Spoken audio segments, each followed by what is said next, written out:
So ito na mga boss madam, mga idol dyan, mga ka-vlogger dyan, or mga mahilig mag-karaoke, idol. Yung bagong sound card natin dito sa TikTok is si X50 sound card, idol, na i-review natin ngayon. And check, yung kagigiliwan, idol, ang sound card na ito. Dahil sa ganda niya, idol, no?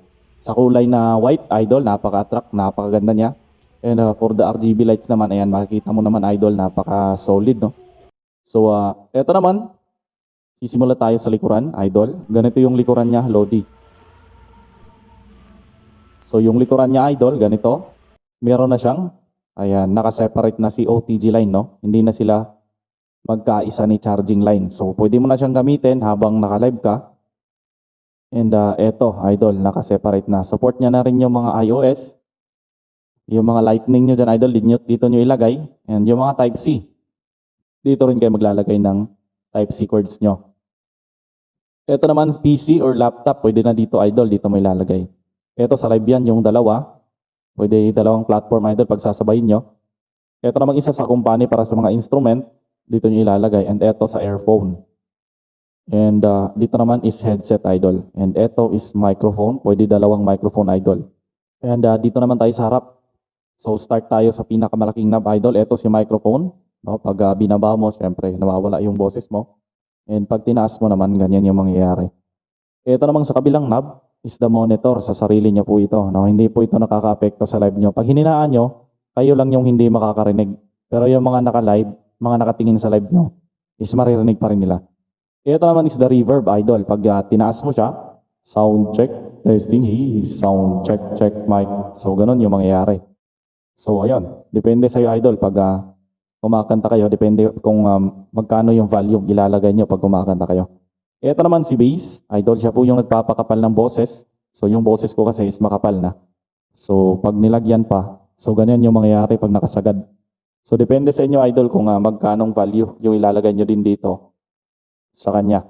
So para sa akin, idol, 50% okay na to sa akin. Si treble naman, same lang din sila, idol. So depende pa rin sa inyo. Si treble kasi is nagpapatalim ng boses, idol. Tinutulungan niya yung mga boses na medyo mababa, no? So, yun, depende sa adjustment nyo dito kung anong value yung ilalagay nyo. Ito naman sa record.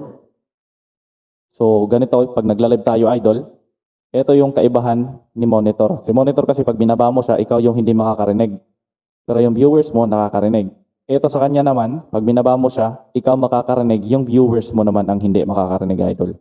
So, ito naman si Company, siya po yung adjustment ng music, no?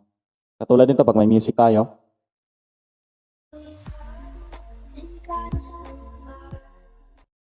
So, ayan, nawawala, di ba? So, kailangan, naka-full na rin siya. Ako yung ginagawa ko, ito naka-full na, doon na lang ako mag-a-adjust sa kanya. Or depende sa inyo. I-full nyo yung cellphone, dito kayo mag-a-adjust ng volume. So, malamang nagtataka kayo kung para saan yung mga ABC, yung C, D, D. Yan po sila, idol, is for auto-tune po yan. No? Ayan, kung saan letra ka na, idol, mga indicator po yan. Yung auto-tune niya, eto po. Meron na po siyang auto-tune. No? Pipinutin mo lang. Ayun, umilaw siya, Lodi. So, nag-iba din yung boses natin, di ba? So, pag nag-rap kayo, idol, napaka-useful nito. Yung nagre-record kayo ng music or rap, sound check, yan, yung kumakanta kayo, idol. Sound check. So, yan, hanggang dulo talaga. Pipili ka lang, idol, kung ano yung bet mo. Sound check, testing. So, ganun. Lagyan natin reverb. Sound check. Sound check, testing. Sound. So, ganyan. Pag bet nyo siya, idol, yung ganyang tunog. And eto naman, idol, sa denoise po yan para hindi maingay. Pero pag pinindot natin, eto, naka-denoise ako ngayon. Pag pipindutin natin, hindi siya naka-function. So, ganito pag walang denoise, idol. Ganito yung maririnig. So, ayan, hindi naman masyadong maingay, idol, kasi ano pa naman. May araw pa naman. Mamaya pa yung gabi, idol, maingay na kasi maraming mamamalengke. So, ganyan, idol. Ito naman, idol, is the mute. Yung hinahanap ng mga no? Pag ipindutin mo, mawawala lahat. So, yun, pag gusto mo ng tahimik. Ito naman is the voice changer po ito. Female voice. Ayan, sound check testing. Male voice, so ayan, pang lalaki. And baby voice. So, ayan, no? Tatlo yung voice changer niya, idol. Ito is mga effects na to sa baba.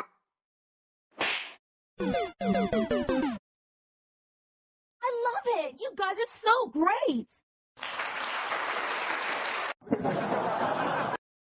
Awesome!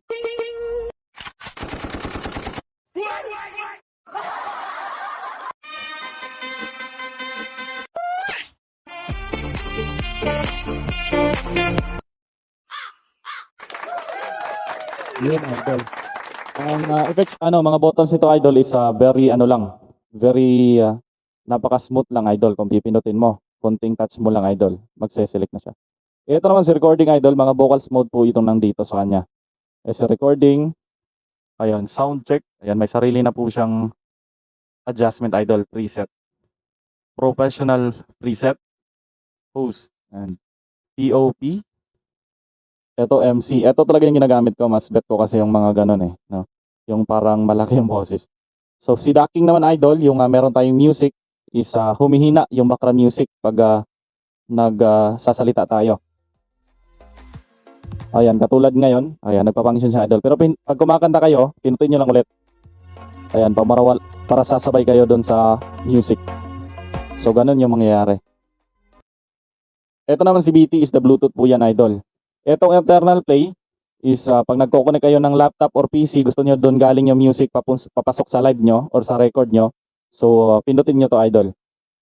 Ito naman si Illumination is the -1 po yan, idol. Katulad nito, may music tayo. Pipindutin lang natin. Ayan, yung bass na lang matitira, idol. Mawawala yung mga instrument, di ba?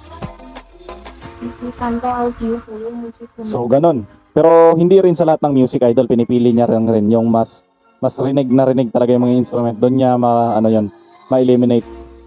So, yun, idol. Ganun, kastig si X50 sound card. Yung link nito, idol, ilalagay ko lang sa baba, no, sa basket sa baba, para kung gusto niyo bumili, yun, makapag-check out kayo. Thank you. I tried so hard.